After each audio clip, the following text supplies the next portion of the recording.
नमस्कार दोस्तों, हिंदी प्रभात YouTube channel में आप लोगों का स्वागत है।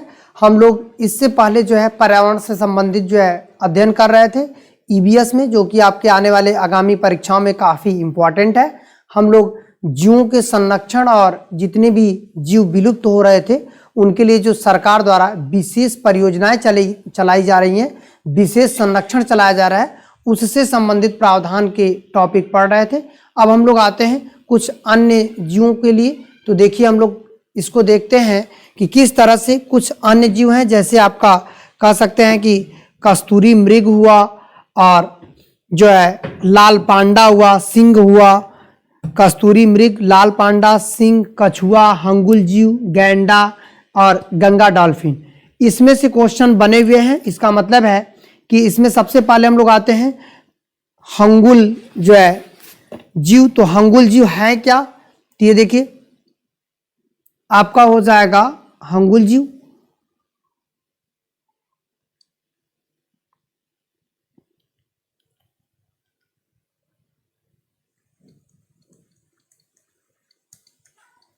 हंगुल जीव। अब आपको बस केवल ये समझना है कि हंगुल जीव बहुत इंपॉर्टेंट है। ये एक प्रकार का हिरण है, और ये एक प्रकार का हिरण है हंगुल जीव। और आपको ये ध्यान रखना है कि ये जीव कहाँ हमको देखे जाते हैं। तो ये हो जाएगा दांचीग्राम। दांचीग्राम, और दांचीग्राम कहाँ पे है? जेके में है, मतलब जम्मू कश्मीर में है।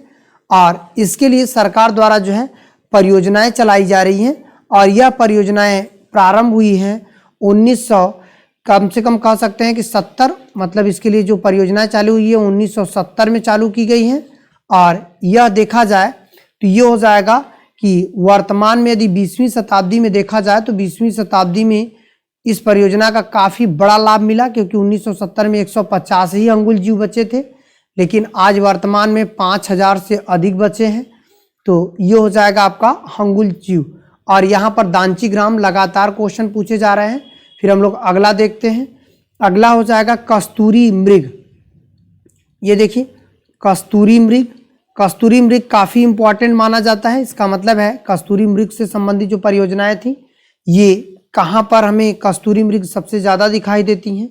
तो आपको ये ध्यान रखना है कि यहाँ पर यदि देखा जाए तो ये कस्तूरी हिरण, ये आपको उत्तराखंड में शिकारी देवी है, और यहाँ तक कि सिक्किम में चंबा घाटी में भी पाए जाते हैं। इसका मतलब है यह हिमालयी क्षेत्र में पाया जाता है। सबसे पहले ये आपको ध्यान रखना है, हिमालयी क्षेत्र। और दूसरी बात ये समझना है कि हिमालयी क्षेत्र में कहाँ कहाँ। तो ये हो जाएगा उत्तराखंड। उत्तराखंड में कहाँ पे है? तो शिकारी देवी है, और एक बद्रीनाथ अभ्यारण्य है। ये देखिए शिकारी देवी और बद्रीनाथ अभ्यारण्य, ये देखिए उत्तराखंड में कह सकते हैं कि शिकारी देवी बहुत इंपॉर्टेंट है। शिकारी देवी यहाँ से क्वेश्चन कई बार आया हुआ है। शिकारी देवी राष्ट्रीय उद्यान, शिकारी देवी जो है उद्यान। और एक आपका आता है, कह सकते हैं कि ये उत्तराखंड में एक आता है, उत्तराखंड में ही जो है बद्रीनाथ अभ्यारण्य। बद्रीनाथ अभ्यारण्य, बद्रीनाथ जो अभ्यारण्य है ये भी बहुत इंपॉर्टेंट है। ये कस्तूरी मृग के लिए है। सबसे ज़्यादा कस्तूरी मृग की संख्या भी उत्तराखंड में है।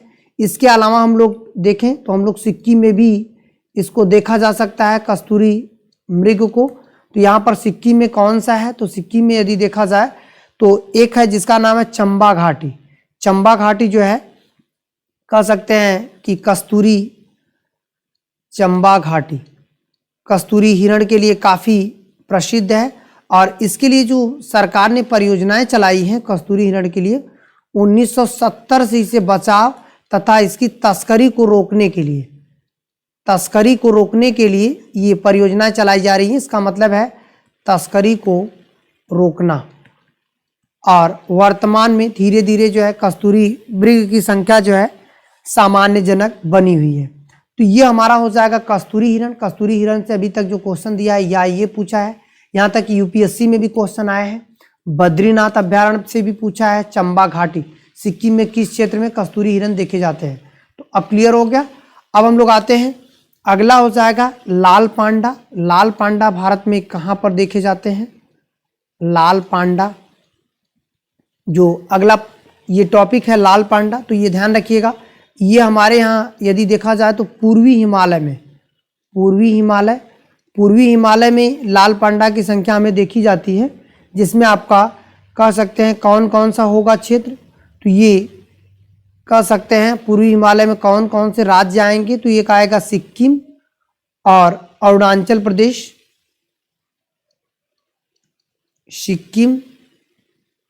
सिक्किम में है, अरुणाचल प्रदेश में है, अरुणाचल प्रदेश, ये देखिए सिक्किम में हो जाएगा, अरुणाचल प्रदेश में हो जाएगा। और दूसरी बात आपको ये भी ध्यान रखना है कि सिक्किम में जो है किस क्षेत्र में पाया जाता है, तो ये हो जाएगा आपका जो कंचनजंगा वाला क्षेत्र है, मतलब कंचनजंगा की पहाड़ियों पर पाया जाता है। अरुणाचल प्रदेश में यदि देखा जाए तो यहाँ पे जो आपका कह सकते हैं कि दिहांग वाला क्षेत्र है, वहाँ पे लाल पांडा देखे जाते हैं। लाल पांडा से संबंधित जो हम लोग कह सकते हैं इनकी संख्या कम हुई थी, तो इसके लिए 1996 में इसके संरक्षण के लिए परियोजनाएं चलाई गई। 1996 में इसे संरक्षण के लिए मतलब बचाने के लिए परियोजनाएं चलाई गई हैं। तो अब ये क्लियर हो गया। फिर इसके बाद हम लोग आते हैं, आपका अगला टॉपिक देखिए क्या है। अगला टॉपिक हो जाएगा जो है कछुआ संरक्षण। तो कछुआ संरक्षण काफ़ी इम्पॉर्टेंट है, इस पर कछुआ से संबंधित कई बार क्वेश्चन भी आया हुआ है। ये देखिए कछुआ संरक्षण, तो यहाँ पर कछुआ संरक्षण यदि देता है, तो यहाँ पर यदि देखा जाए तो एक विशिष्ट कछुए की प्रजाति है कछुए संरक्षण में। तो कौन सी ये प्रजाति है विशिष्ट, इसका नाम है ऑलिव रिडले,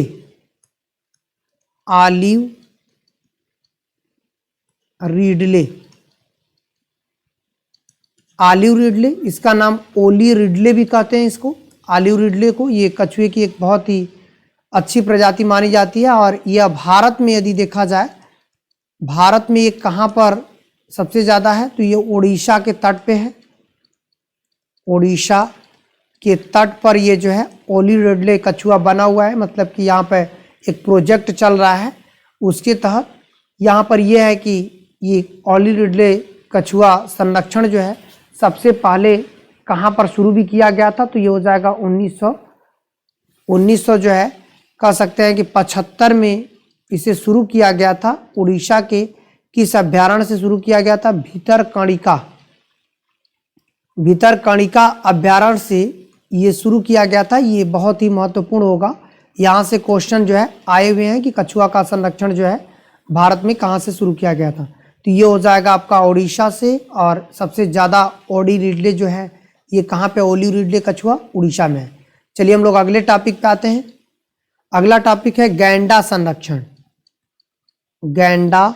संरक्षण, जिसे हम लोग एक सिंगी गैंडा भी कहते हैं। एक सिंगी गैंडा जो है यदि देखा जाए तो ये कहाँ पर है, तो भारत में सबसे ज़्यादा एक सिंगी गैंडा। तो एक सिंगी गैंडा के लिए कह सकते हैं एक सिंगी गैंडा का जो संरक्षण स्थान है, संरक्षण केंद्र, ये कहाँ पे है, तो ये हो जाएगा काजीरंगा में है। काजीरंगा जो है ये कहाँ पे है, असम में है। बहुत महत्वपूर्ण है, ये बड़े एग्जाम में और छोटे एग्जाम सब में आता है काजीरंगा। और फिर इसके बाद एक सिंगी गैंडा के लिए भारत में एक सिंगी गैंडा को बचाने के लिए, एक सिंगी गैंडा के संरक्षण के लिए 1987 में एक परियोजना लाई गई थी। इसका मतलब है जिसका नाम था गैंडा परियोजना उसके लाई गई थी, जिसमें ये काजीरंगा के अलावा एक और प्रजनन और संरक्षण क्षेत्र बनाया गया था जिसका नाम है जलदापारा। ये भी क्वेश्चन आता है, ये किस अभ्यारण्य जो है किस जीव के लिए है, तो ये भी क्या है, गैंडा संरक्षण के लिए ही है। जलदापारा कहाँ पे है, तो ये हो जाएगा पश्चिम बंगाल में। तो अब ये क्लियर हो गया जलदापारा अभ्यारण्य। तो यहाँ से देखिए क्वेश्चन है 1987 में यह आया था, और गैंडे के संरक्षण के लिए काजीरंगा भारत का सबसे बड़ा एक सिंगी गैंडा का संरक्षण केंद्र है। अब आते हैं हम लोग, अगला टॉपिक हो जाएगा गंगा डॉल्फिन संरक्षण। ये देखिए गंगा डॉल्फिन संरक्षण। तो ये जो गंगा डॉल्फिन संरक्षण है वहां से देखिए कैसे क्वेश्चन बन सकता है। इसे सूंस भी कहा जाता है, गंगा डॉल्फिन को सूंस। और इसके संरक्षण के लिए कह सकते हैं कि प्रारंभ योजना जो थी, ये भारत में गहन संकटग्रस्त प्रजातियों में वन्यजीव संरक्षण अधिनियम 1972 के तहत आता है। इंडिया में इसके गंगा डॉल्फिन संरक्षण के लिए कार्यक्रम जो चलाया गया था, ये कब चलाया गया था? 1997 में ये गंगा डॉल्फिन संरक्षण जो है परियोजना चलाई गई थी। ये काफ़ी महत्वपूर्ण है। वर्तमान में भारत में गंगा डॉल्फिन संरक्षण केंद्र कहाँ पर है, यदि ये पूछता है तो ये हो जाएगा भागलपुर जिले में है, भागलपुर बिहार, भागलपुर जिला बिहार में। यदि ये बिहार में क्वेश्चन देता है कि भागलपुर जो बिहार में कहाँ पे है, तो ये हो जाएगा, कह सकते हैं कि सुल्तानगंज में है। इसका मतलब है जिसमें हम लोग इसका नाम पूछा जाएगा तो विक्रमाशिला गंगा डॉल्फिन अभ्यारण्य है। कौन सा है? विक्रमाशिला गंगा डॉल्फिन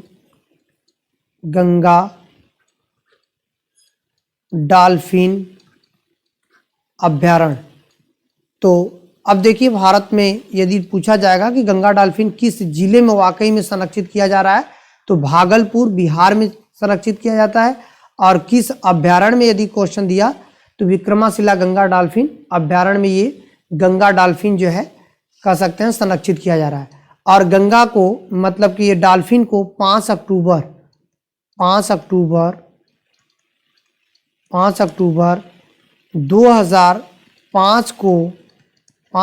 2005 को कह सकते हैं कि राष्ट्रीय जलीय जीव घोषित कर दिया गया।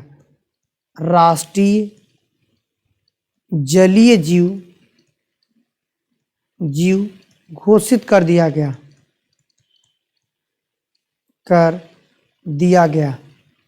तो अब ये क्लियर हो गया आपका। 5 अक्टूबर 2005 को राष्ट्रीय जलीय जीव घोषित कर दिया गया गंगा डॉल्फिन को। तो यहाँ से क्वेश्चन जो है महत्वपूर्ण बन सकते हैं और इस पर से क्वेश्चन आते भी हैं, आपको ये ध्यान रखना है।